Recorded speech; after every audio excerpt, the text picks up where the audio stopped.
Hello and welcome to the video. This is a quick overview of something new from ToolKitRC. This is the MC8 battery multi-checker. Now I have its bigger brother here. Now I've had this a very long time and I absolutely love it. This is the M8.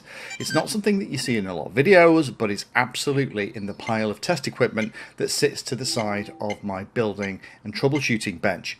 Now the M8 is another multi-function device and it acts as a basic charger, but actually I tend to use it more for the measurement functions than anything else, because it allows you to not only plug in Pwm, Ppm, Sbus receivers and signals into it to actually read off exactly what's going on. It also allows you to generate those signals to spoof a setup as well, and that is incredibly useful as a piece of test equipment.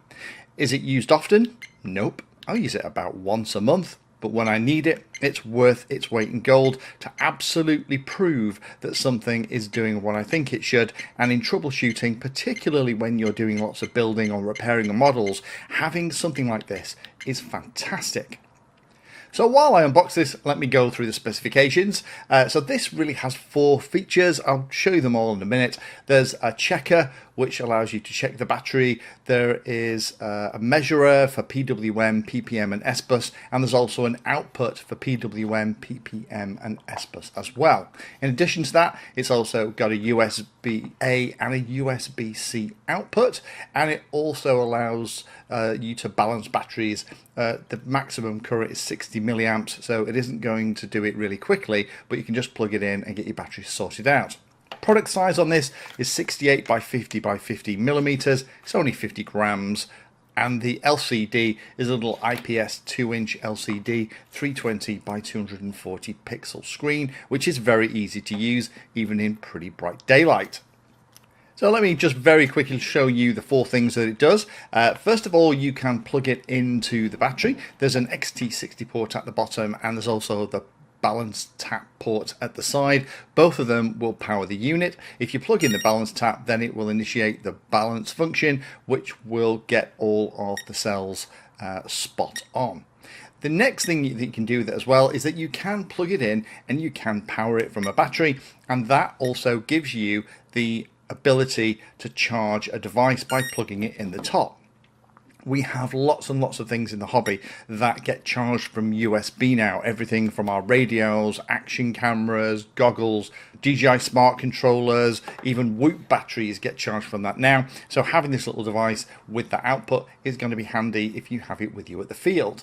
You can also measure the signals incoming from a receiver too. So that allows you to plug in your receiver or an output for maybe a Pwm channel or whatever it is on your flight controller, plug it into this, power it up, and actually have a look and see what's actually coming out of it.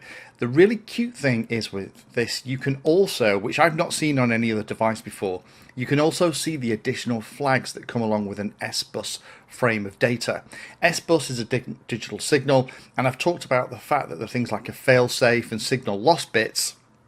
This actually shows you whether they are turned on or off. So if I actually turn the radio off, you'll see that the failsafe bit comes on. That's actually the bit that tells the flight controller that there is a problem with the link. So even if you don't remember to check the failsafe for things like an Sbus connection, then Sbus will automatically tell the flight controller that the link's been lost. This is one of the reasons why things like digital signals like CRSF and Sbus are so cool.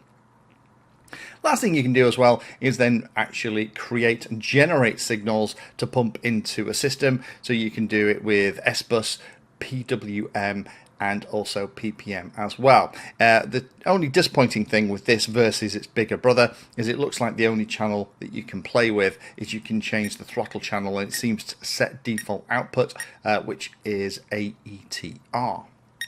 Now, as I said at the beginning, these kind of little devices, if you don't have one and you're living without one, it's kind of hard to see the point. But if you are a regular builder and a troubleshooter and a repairer of radio controlled vehicles, these things are worth their weight in gold. Maybe only once a month, but when you need them, you absolutely need them.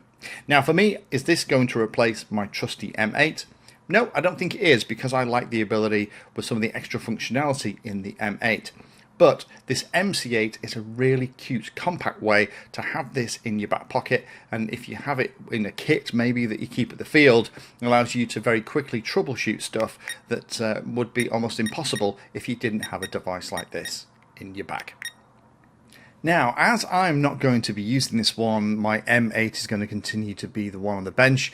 This needs a new home. And I also want to reward those of you that watch the videos just for the content rather than for the giveaways. So yes, we have a giveaway. So standard stuff. If you'd like to be in the draw for this, then make sure you're a subscriber and pop a comment down below. Now, to allow me to spot the people that stay to the end and seen this bit for the giveaway, I'd like you to include the text ToolKitRC rocked, and then I'll be able to search for the comments that have that detail in. Very short time scale for this one. I'm only going to have it the drawer open for a couple of days, just so that people who tend to leave comments on videos just for the giveaways can't find this, and it's just those of you who have stayed to the very end. So there's only going to be about 48 hours from the release of this video, so get your comment in down below, and good luck to everybody.